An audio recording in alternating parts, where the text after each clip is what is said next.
A quick request. When you're done finishing to today's show, please head on over to iTunes and leave us a review. It is one of the best ways you can help people find our show. Thanks. Memcrash threatens big DDoS events. There are problems with single sign-on solutions. Thanatos ransomware looks like its masters botched it, but that's not necessarily good news. The Marcher banking Trojan is back and bigger than ever. A new variant of Petya ransomware may be in circulation. What's the point of a false flag if no one's fooled? And the U.S. Senate asks, how do you solve a problem like Vladimir?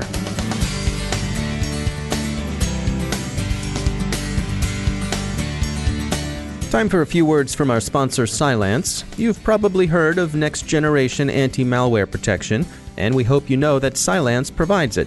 But what exactly is this next generation, and why should you care? If you're perplexed, be perplexed no longer, because Cylance has published a guide for the perplexed. They call it Next Generation Anti-Malware Testing for Dummies, but it's the same principle, clear, useful, and adapted to the curious understanding. It covers the limitations of legacy anti-malware techniques and the advantages of artificial intelligence, and why you should test for yourself, how to do the testing, and what to do with whatever you find. That's right up my alley, and it should be right up yours too. So check it out at Cylance.com. Take a look at next-generation anti-malware testing for dummies. Again, that's Cylance, and we thank them for sponsoring our show.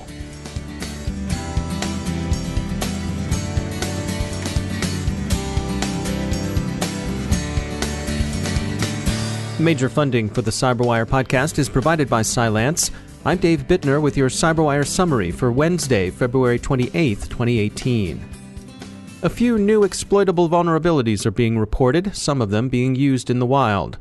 Cloudflare and Arbor Networks warned yesterday that the Memcached open-source memory caching protocol can be abused to amplify distributed denial-of-service attacks. The vulnerability, which Cloudflare calls Memcrashed, probably inevitably, affects Memcached servers where UDP, that's the User Datagram Protocol, is enabled. US CERT is taking the threat seriously. It's updated the UDP-based amplification attacks advisory to include Memcache as a potential attack vector. US CERT explains how UDP amplification works as follows. Quote, by design, UDP is a connectionless protocol that does not validate source Internet Protocol addresses. Unless the application layer protocol uses countermeasures such as session initiation in Voice over Internet Protocol, an attacker can easily forge the IP packet datagram, a basic transfer unit associated with a packet switch network, to include an arbitrary source IP address. When many UDP packets have their source IP address forged to the victim IP address, the destination server, or amplifier, responds to the victim instead of the attacker, creating a reflected denial-of-service attack. End quote. According to US CERT, a useful way of measuring the effect of an amplification attack is by BAF, or bandwidth amplification factor. US CERT offers a helpful comparison of different attack vectors by BAF. Other than a Memcache attack, a network time protocol, that is an NTP attack, is the most severe in its effect, returning 556 payload bytes to answer a request for every byte in that request. Other kinds of attacks have a BAF of between 2 and 358. But a Memcache attack puts them all far, far to shame, clocking in with a BAF of between 10,000 and 58,000. Arbor Networks thinks the exploit will soon be available in commodity booter services. That is, Arbor says, the typical pattern. New exploits are hand-managed by skilled threat actors, then relatively swiftly turned into commodities that spread through the criminal-to-criminal black markets. Cloudflare urges everyone to disenable UDP if they can possibly do so.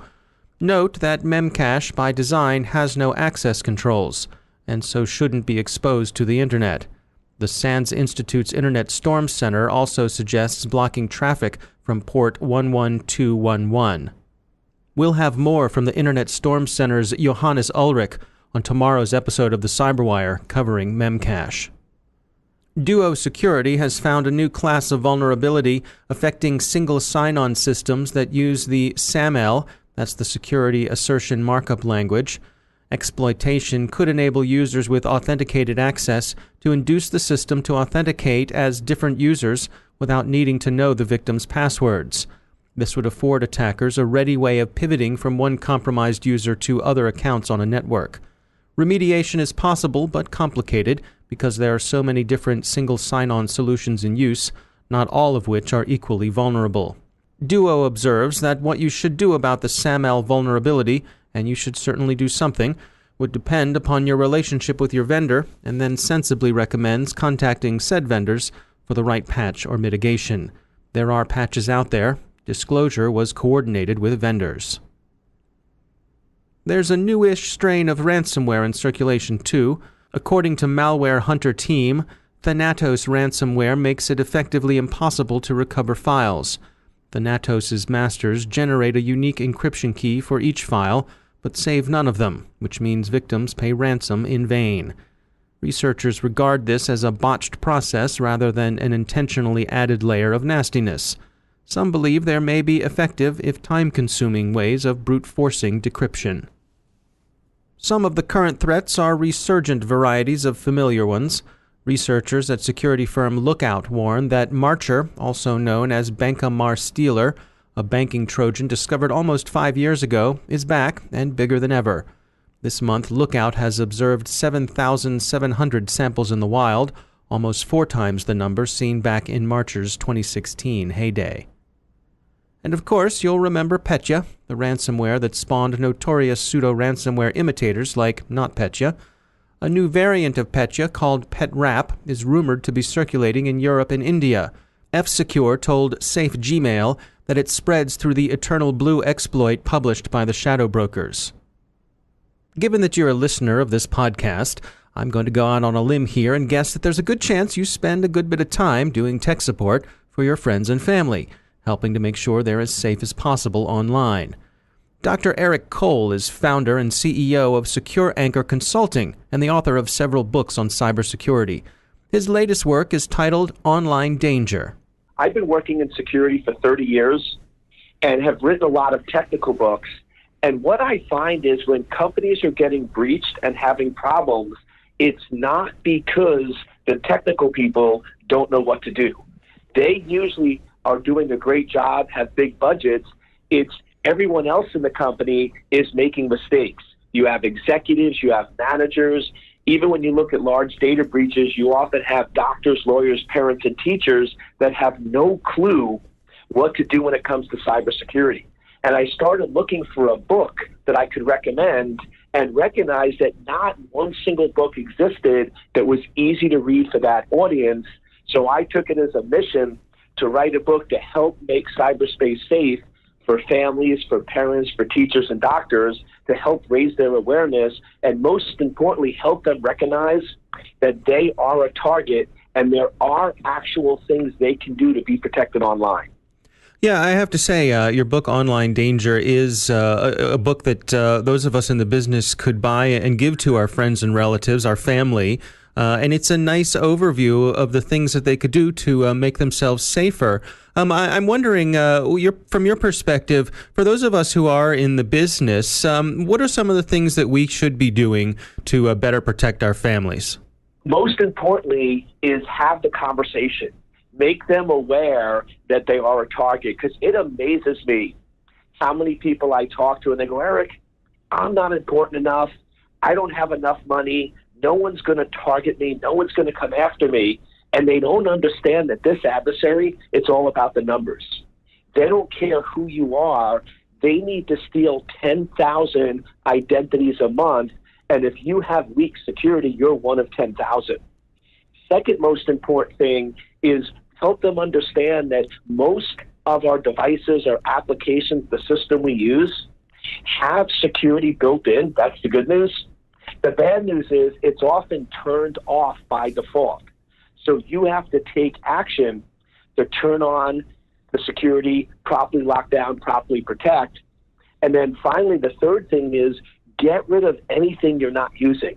With my kids, I look at their phone, and they have 100 to 150 apps that they just download randomly. Kids collect these things like they're the coolest thing out there. But when you go in and look under your privacy settings, my children had no idea that many of these apps were tracking their location, had access to their camera, had access to their microphone. So I help them raise their awareness and then get rid of all those unnecessary apps that could create exposure points. That's author Eric Cole. His most recent book is Online Danger.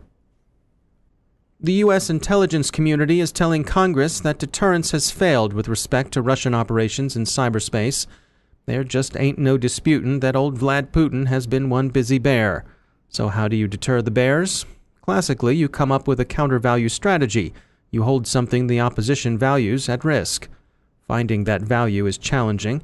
Perhaps that value is wealth, perhaps prestige.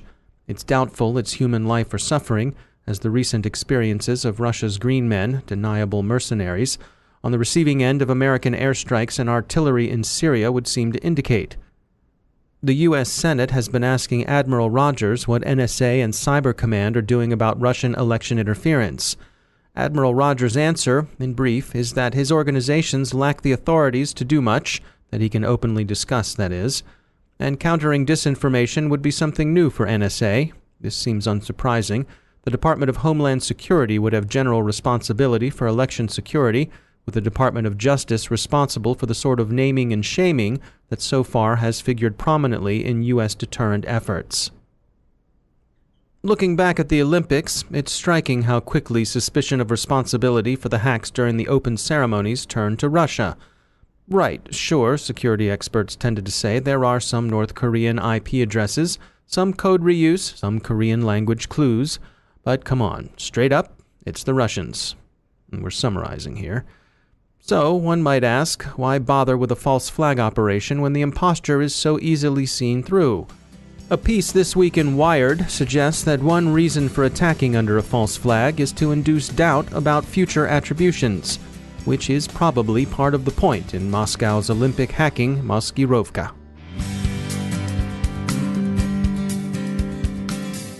Now a moment to tell you about our sponsor, Observit. It's 2018. Traditional data loss prevention tools aren't cutting it anymore. They're too difficult to deploy, too time-consuming to maintain, and too heavy on the endpoint. They are high maintenance and require endless fine-tuning. It's time to take a more modern approach. With Observit, you can detect insider threats, investigate incidents quickly, and prevent data loss. With its lightweight agent and out-of-the-box insider threat library, Observit is quick to deploy and far more effective at stopping data from leaving your organization. That's because Observit focuses on user behavior. It's built to detect and respond to insider threats, and it's extremely difficult even for the most technical users to bypass. Bring your data loss prevention strategy into the modern era with Observit. Learn more at observit.com/cyberwire. That's observit.com/cyberwire. And we thank Observit for sponsoring our show.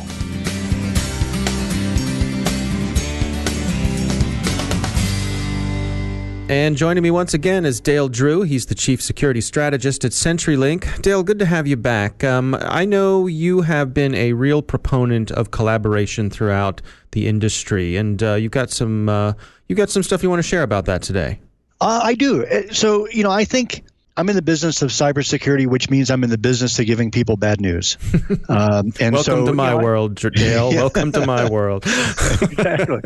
And I think this is a great good story with regards to the industry and the impact that we're having together in a very collaborative way. And so I'd say the second half of 2018, after sort of the bow wave of Mariah and the impact that it had on the cybersecurity industry and the implications it could have as that sort of challenge evolved for the future, a botnet that was over 1.2 million nodes large, that was being rented out to a wide variety of people to launch revenue-based extortion attacks on the industry, was a really big wake-up call for the security research community to start collaborating. And let me be very clear, the research community collaborates very well within their own layers. So the malware people talk to the malware people, the network people talk to the network people. But we really discovered with attacks like this that we have to be crossed ecosystem in order to effectively stop these attacks. And so at the second half of 2017, I can point to a couple of examples that we really got together as a community and stopped attacks within hours, most within days, but no longer the weeks or even months of collaboration thresholds that we were dealing with before. There was a recent report from Panda Labs that said that there were 18 new million malware samples captured in 2016. And so the amount of development that's happening from the bad guy perspective is not stopping, and it's dramatically increasing because they are discovering a way to commoditize revenue from these attacks. And so the time has never been more important for the industry to collaborate. And I'm really glad to see that a number of us are getting together and sort of, it does take a village to protect the internet, and that village is coming together. So I think there's no shortage of forums out there where people can share information like this. But so what separates this? What sets this apart from those sorts of things? You are right. There are a number of forums available today that at different layers and even some cross-layer that are intended to share information within the industry. I think the issue is that the entrance criteria for a lot of those forums are set very, very high. They're intended to identify serious players, and so they have serious entrance criteria in the form of a pay-for-play sort of criteria. There's a fair amount of fee-based entrance to get access to those cross-industry sharing collaboration forums. And we're really encouraging sort of just the community to get together and govern itself, and the community to get together and share information for the purposes of stopping threats before they become industry threats. And so we definitely want – I'm a huge fan of any information sharing on any forum. So I'm not saying that any of those other forums should stop or should be represented as a bad example. But we definitely want to encourage more cooperation and collaboration and action from the community to stop threats before they emerge as actual threats. I see. All right, Dale Drew, thanks for joining us. All right, thank you for having me. And that's the Cyberwire. Thanks to all of our sponsors for making the Cyberwire possible, especially to our sustaining sponsor, Cylance. To find out how Cylance can help protect you through the use of artificial intelligence, visit Cylance.com. And thanks to our supporting sponsor, E8 Security. Follow the behavior, find the threat. Visit e8security.com to learn more. The Cyberwire podcast is proudly produced in Maryland out of the startup studios of Data Tribe, where they're co-building the next generation of cybersecurity teams and technology. Our show is produced by Pratt Street Media with editor John Petrick, social media editor Jennifer Iben, technical editor Chris Russell, executive editor Peter Kilpie, and I'm Dave Bittner. Thanks for listening.